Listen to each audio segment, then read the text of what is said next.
I'll get started. I'm going to talk about a problem that I think we're interested in, which is detecting epistatic selection and hybridizing populations. And the reason I think many of us are interested in this is that we think speciation is not caused by a single allele, or reproductive isolation is usually not caused by a single allele, but we think about pairs of alleles. All right, and so identifying these loci is hard, and some of you might have done these huge genetic crosses to try to identify incompatibilities, and it's hard because you're mapping death, and it's hard because you have to find pairs. And so sequencing is a lot easier. And so sequencing would be a great way to solve this problem. And in theory, this is what you would do. You would take an admixed population, and you would look around the genome, and you look for loci that look like this, which might be an incompatibility, where you have species A alleles found together in some individuals, and species B alleles found together in others.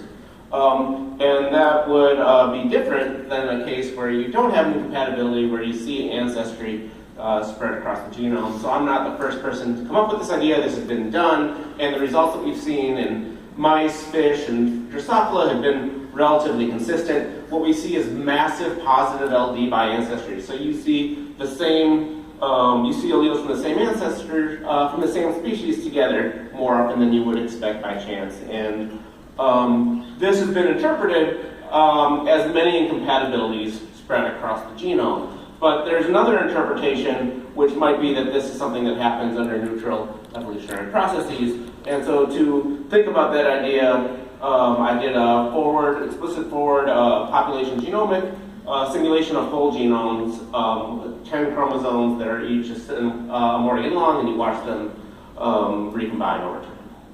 Okay. And so one thing that makes this huge shift towards positive ancestry disequilibrium is simply heterogeneity in the admixture proportion. If some individuals are more species A, other individuals are more species B, then lo and behold, you'll have species A alleles found together more often than you would expect. Okay, but what was even more surprising, I thought about some basic population genetics, is even with no population structure, you still observe what is a significant but more subtle excess of positive ancestry disequilibrium. And this is because before your populations came together to hybridize, ancestry disequilibrium was complete. That's to say species A alleles were found in species A, species B alleles were found in species B, and they started hybridizing. And we know that LD between unlinked loci only decreases by a half every generation. And so in finite time, you're not going to get rid of all of your incompatibilities. And both these processes could generate this shift towards excess associations between the same ancestry.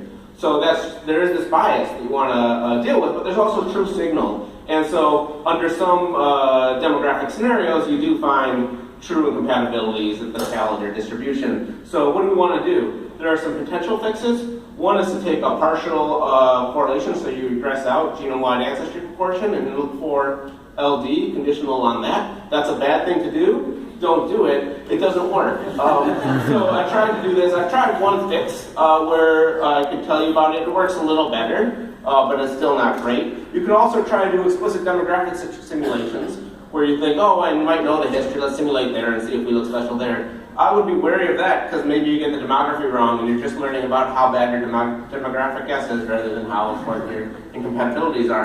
So I think these are better things to do, is to get external validation. That would be great. So we know that there might be some signal there. Mapping would be great, although now you're back to this problem of mapping. If you have a priori functional ideas, that would be awesome. I want to show you this cool work that Molly Schumer did, who was a co-author on this paper and who inspired some of this stuff, is that she looked at replicated hybrid zones, so you wouldn't expect to see the same patterns in two independent regions, and she happened to find that the most extreme, that with really, really high ancestry disequilibrium, you found that repeated. So there might be something still going on. So I'd like to thank Molly and other people for comments.